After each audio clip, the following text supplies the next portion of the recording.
અહીંયા વિશાળ જગ્યામાં શાક છે ભાઈ, નિહાળી શકો છો. પેલું પણ બહુ મોટું છે. હાલ અત્યારે આપણે હું તમને સંપૂર્ણ માહિતી દઉં, ખાસ કરીને વિડીયોમાં બની લેજો. આમાં પણ શાક છે વિશાળ જગ્યામાં.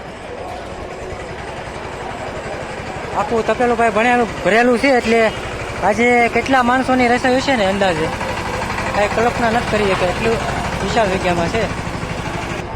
અહીંયા પણ શાક છે.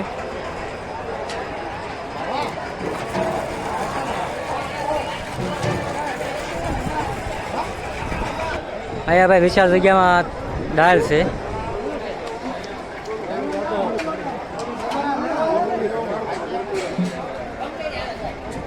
હા, બધા ભાવિક ભક્તો છે અહીંયા સેવા માટે.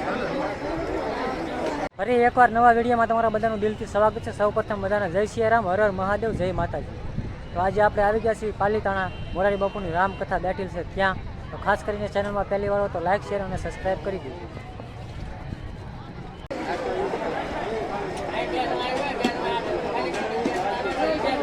અને ટ્રેક્ટરમાં ભાઈ બધી પ્રસાદી લઈ જવામાં આવે જ્યાં થોડુંક આઘું છે, એટલે કારણ કે દોડા દોડી ન થાય એ માટે ટ્રેક્ટરની અંદર પ્રસાદી બધી લઈ જઈને ત્યાં પીરસવામાં આવે છે.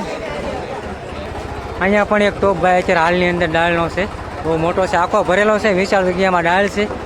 અને આ બધા ભાઈઓ છે ને અહીંયા ખૂબ સેવા કરે છે ભાઈ, 9 દિવસ થા. તો સેવાને ભાઈ ધન્યવાદ દેવો પડે. રસોડા વિભાગ છે અત્યારે. હાલ આપણે અત્યારે રસોડામાં આવી ગયા છીએ ફાઇનલી. તો અહીંયા સરસ મજાની ભાવિક ભક્તો માટે રસોઈ બનતી હોય છે. તો કઈ રીતે રસોઈ બનાવવામાં આવે આપણે જોઈએ આગળ. હાલ અહીંયા અત્યારે ભાત છે.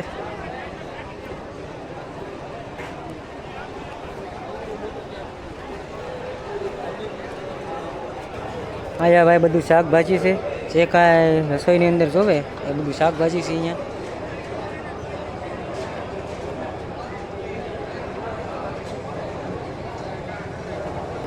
અહીંયા ભાઈ બટાટાનો સ્ટોક છે ભાઈ, આ બટાટા છે. અને વિશાળ જગ્યામાં પ્રસાદ છે. તો બધા જ ભાઈઓ ભાઈ સેવામાં છે. અહીંયા પણ પ્રસાદ છે ભાઈ. આજે છે ને લાખો માણસોનો પ્રસાદ અંદાજે બન્યો હશે. ત્યારબાદ છે ને ભાઈ રોટલી છે સ્ટોક કરેલો, કારણ કે સ્ટોક થોડો કરવો પડે. અત્યારે અહીંયા ભાઈ રોટલી બનાવવાનું ચાલુ છે લાઈ. તો સ્ટોક પણ ઘણો કરવો પડે, કારણ કે ખૂટી જાય ઘડીકની અંદર. અહીંયા ઘી છે ભાઈ, રોટલીને ઘી લગાડવામાં આવે છે, ત્યારબાદ સ્ટોક કરવામાં આવે છે. અહીંયા લોટ બાંધવાનું મશીન છે, તેમ લોટ બંધાય છે. અહીંયા આ રીતે મશીન છે. હાલ અત્યારે અહીંયા રોટલી બની રહી છે લાઈ. તો આ રીતે ભાઈ રસોડા વિભાગ છે, અને ભાઈઓ પણ ખૂબ સારી સેવા આપી રહ્યા છે, સરસ મજાની સેવા આપી રહ્યા છે. તો સારી વાત કહેવાય. અને આ રીતે ભાઈ રસોઈ બને છે સરસ મજાની વિશાળ જગ્યામાં. કોમેન્ટમાં જય સિયારામ લખી નાખજો. ચેનલને સબસ્ક્રાઈબ ન કરી તો સબસ્ક્રાઈબ કરી નાખજો. ત્યાર પછી આપણે જવાનું છે ભાઈ આશ્રમે, વિજયગીરી બાપુના આશ્રમે. જો આ બંને બાજુ છે ને ભાઈ સરીઝ લગાવેલી છે, ઠેઠ સુધી શેઠ ગેટ સુધી સરીઝ લગાવેલી છે મસ્ત મજાની. અને રાતે ભાઈ આનો નજારો કંઈક અલગ જ આવતો હોય.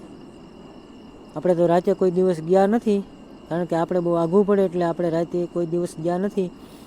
રાતે તમે એકવાર આવ્યો હોય ને તો ખૂબ સુંદર ભાઈ આ લાગે, નજારો કંઈક અલગ જ રીતે લાગે. ડેકોરેશન પણ ખૂબ સરસ મજાનું બનાવેલું છે. તો હાલ અત્યારે આપણે આશ્રમે જઈએ. વિડીયોમાં બન્યા રહીજો. બંને બાજુ ઝાડવા છે ભાઈ, મસ્ત મજાના નાળિયેરી અને બધા અલગ અલગ પ્રકારના વૃક્ષ વાવેલા છે આશ્રમની અંદર સરસ મજાના. આપણને નામ પણ ન આવડતા એવા બધા વૃક્ષ વાવેલા છે સરસ મજાના. તો સામે દેખાય છે ને ત્યાં ગેટ છે ભાઈ, પ્રવેશ ગેટ.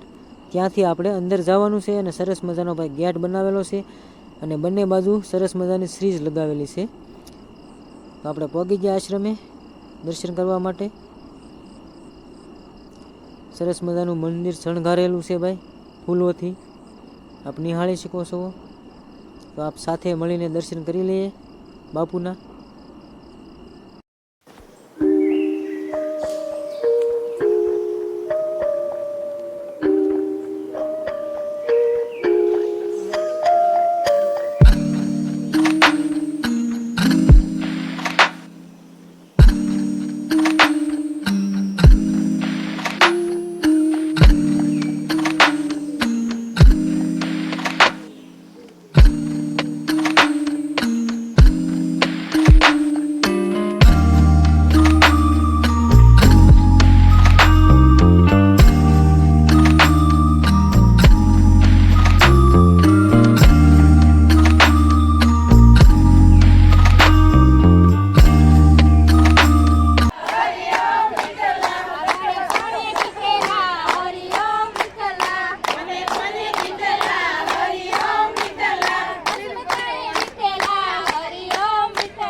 વિડીયોમાં એટલું જ તે.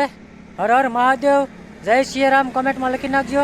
નવા દિવસ સાથે ફરી એકવાર નવા વિડીયોમાં મળશું. ત્યાં સુધી હસતા રહો અને હસાવતા રહો, હંમેશા ખુશ રહો. જય સિયારામ.